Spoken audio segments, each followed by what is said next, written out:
నా పోరాటం రైతుల కోసం, నా పోరాటం అన్యాయం జరిగిన దళితుల గురించి, నా పోరాటం అన్యాయం జరిగిన మా ఎస్పీ సోదరులు.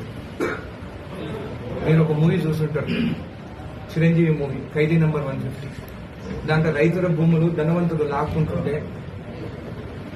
చిరంజీవి గారు కుట్టాడాలంటే ఆయన మీద తప్పుడు ఆరోపణలు చేసి జైలు పంపిస్తారు. ఇక్కడ కూడా అదే జరుగుతుంది. నేను కూడా మీ మీడియా వాళ్ళని ఒక్కటే కోరుకుంటున్నాను, మీ మీడియా అటెన్షన్ ఎక్కడ పోవాలో అక్కడికి వెళ్ళండి, రైతుల కోసం పోరాడండి.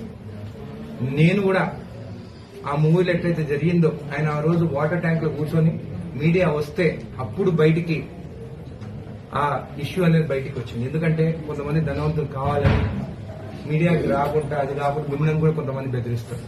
కాబట్టి ఎవరికి భయపడకుండా ఆ ఎస్టీ సోదరులకి న్యాయం జరిగేటట్టు, మీకు నాకన్నా బాగా మీకే తెలుసు అది ఎక్కడ ఏం జరుగుతున్నది.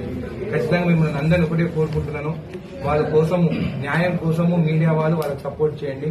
నా గురించి కాదు, వాళ్ళ గురించి కొట్టాడని చెప్పి తెలియజేస్తాం. ధన్యవాదాలు.